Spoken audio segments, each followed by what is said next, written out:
Okay, let's talk about analyzing and quantifying CRISPR-induced mutations. So in previous videos you learned how to design guides, or at least how my group use different tools to design guides and how we can think about it. And today I'm going to talk about how to quantify these or sequence these or analyze them by sequencing. So the type of result you will be able to generate after watching this is something like this. So these are sequencing results from a control cell population where you see a nice chromatogram with uniform peaks, and you see that this is where the spacer is binding, this is the PAM sequence, and this is the expected cut site. And then in our experimental group you'll see, as expected then, that following the expected cut site you start seeing these mixed peaks, indicating that this experimental cell population contains several different genotypes. And this type of result then, which is Sanger sequencing results, can then be uploaded into, for example, Synthego or Tide to identify the indel frequency here, defined here and here, also indicating what type of indels you see. Okay, so how to get to this type of results? So as you might know by watching these videos, we are typically using greenlisted for designing guides. In this case I chose the VBC library, which we started to do more and more. Input your symbol and you press run, and then you have different outputs. In this case we just want to find a guide, so we're going to take the best one here, or the one that's ranked the highest there. Of course these are not experimental validated, so we don't know that it's the best one necessarily, but the one that's ranked the highest. Then we take the sequence and then we run ensemble blast.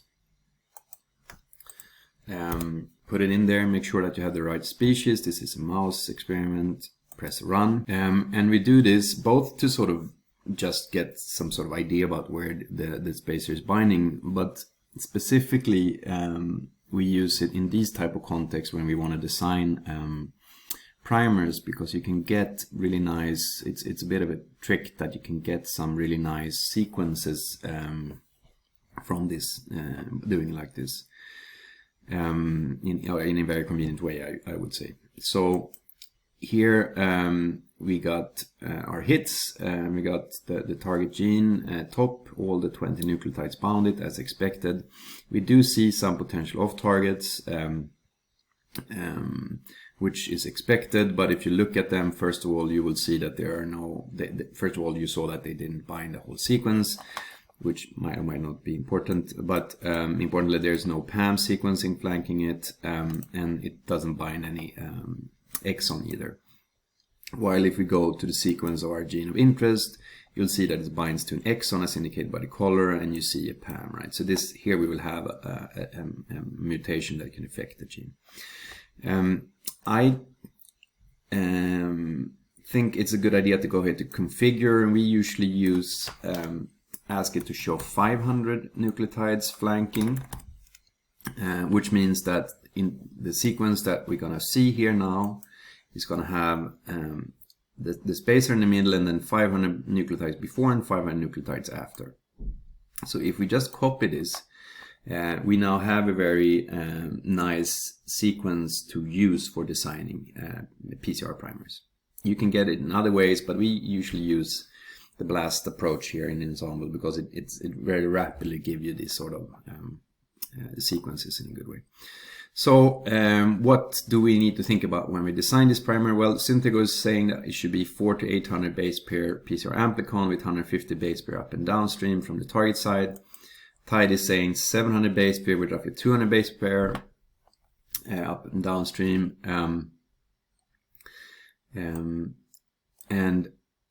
So that's sort of the indication what you want to go for. So we have our sequence here, we can copy it with all the numbers and everything, and then we typically use Primer Blast, which is a great tool. And what's really good is that it doesn't really care if we paste numbers here, so we just paste it directly in here and it manages it. We want to have, we typically try to have at least 150 base pair up and downstream, so we want our forward primer to be in the range here of 1 to 350, And then there's going to be 150 base pair, right? And then we're going to have our spacer. And then if we then add another 150 on top of that, we will start at 670 and then go to 1020 with the setup we did. So that will make sure that we leave the spacer and then 150 base pair down and upstream of that. So primers are not being designed in that range. We want our PCR product to be 400 to 800 base pair based on the Syntigo suggestions. And we want to make sure that we change to, since this is DNA sequencing, we want to emphasize DNA, and since this is mouse, we want it to sort of make sure that it doesn't find any that it limits the amount of potential off targets of the primers in mouse genome. Then we press get primers, and pretty rapidly it's going to ask you to select and press submit. And now we're then going to start getting suggestions here. So it found 4 different primers that fulfill these criteria that we were asking for. And I wouldn't have any, for any of these, we've set the settings so they are should work well.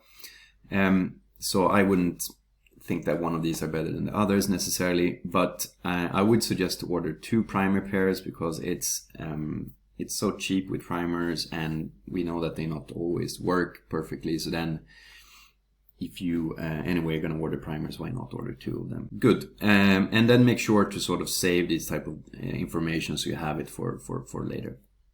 All right.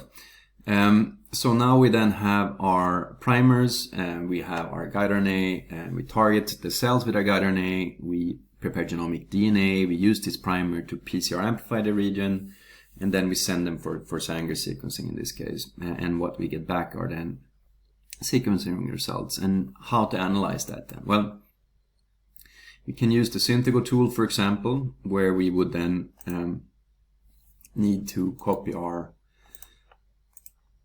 or paste our guide sequence and then upload the AB1 files. And here I just call them control